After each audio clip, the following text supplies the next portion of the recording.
All right, moving on to layer styles. At this point, what I'm going to do is I'm going to click on this to expand my layer down here. And now you can see that I have in the effects, I have a stroke and I have a drop shadow.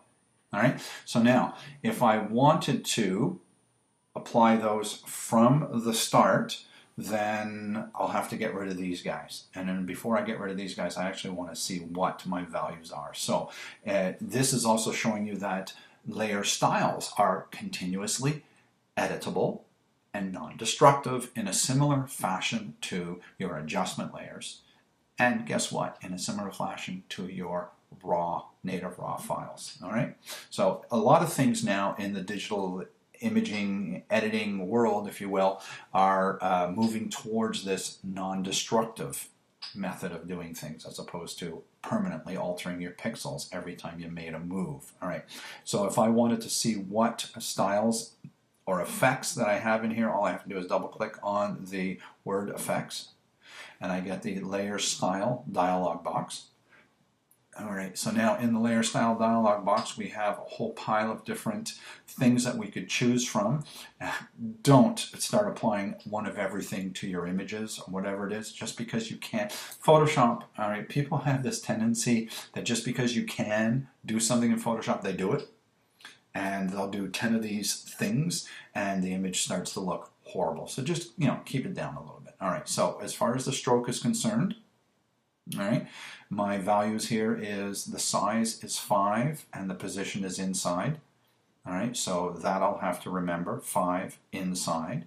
Everything else is not going to change. The color is white. All right, the drop shadow is the angles 135, 55, 5, and 5. It's all going to be so easy to remember.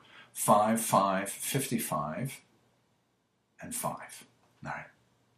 So what I'm going to do is I'm going to get rid of this. All right. So what I'm going to do is I'm going to control click on the FX. And in this menu here, I'm just going to come down here and choose clear layer style. All right. It's gone. All right. And you can see now it's gone and boring. And this is why I put it in. You can see that this is just some pathetic little image rotated in a collage or whatever it is. So what I want to do is I want to apply a layer style. Again, I could come down here and choose the FX menu system there, but if I come down here, I can actually choose layer, new layer style, or layer style, and then come down here and choose stroke or drop shadow. It doesn't matter which one I choose, I just need to choose one of them to get the ball rolling. Okay, by default we have black as our stroke, and we have a size of 3, and it's set to inside. Well, remember I wanted that at 5, so I'm just going to, this is another thing I don't know if I've mentioned in the past, but if you want to increase the values that you're working with without actually moving the sliders or actually double clicking to highlight the number 3 here and just type the number 5, all I have to do is put my cursor inside there and then hit the up arrow until I get to the value I want. All right, so now this here has a position of outside, and you can see that when we have the stroke set to outside and the 90-degree right angle corners of a rectangle, we start to get this rounding thing. I don't like that, so I'm going to choose inside, and now we can see that we have 90 degrees. All right, inside, because the rectangle with 90-degree corners, the stroke is on the inside, it goes to those 90-degree corners. Very, very cool. I don't want to have a black stroke, I want to have a white stroke, so I'm going to click on the color chip here, and I'm going to put my cursor inside here. One thing that's really neat is that we have a live update that's going on with our colors here, so I can click on all of this stuff. I'm going to drag this over and make it set to white. Once I have that set, now I need to come in and give it a little bit of depth and dimension. I'm going to do that by hitting the drop shadow guy here. Now that I'm into the drop shadow thing here, remember the 5s, 5s, and 5s. Well, the default is 5 and 5, but this in here needs to go down. It's a little too strong, so I set that to 55 as well.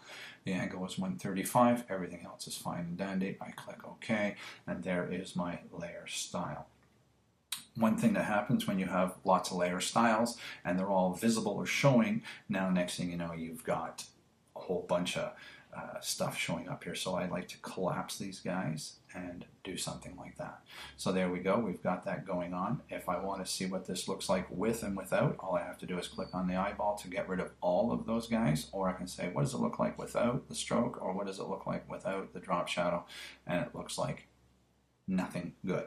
All right, so if I wanted to change the stroke, all I have to do is double click on the word stroke, and I'm brought into the stroke aspect of things, and there we go, we got that. If I want to go to the drop shadow, I double click on the drop shadow word, and there we go, and I'm brought into the drop shadow of everything else that's there. And if I want to start at the top of things, then I just double click the word effects, and I'm at the top of everything in the blending options default, and then I get to choose whatever it is that I want to go ahead and grab at that point. Okay, so I'm going to click OK for that, and I'm going to collapse that.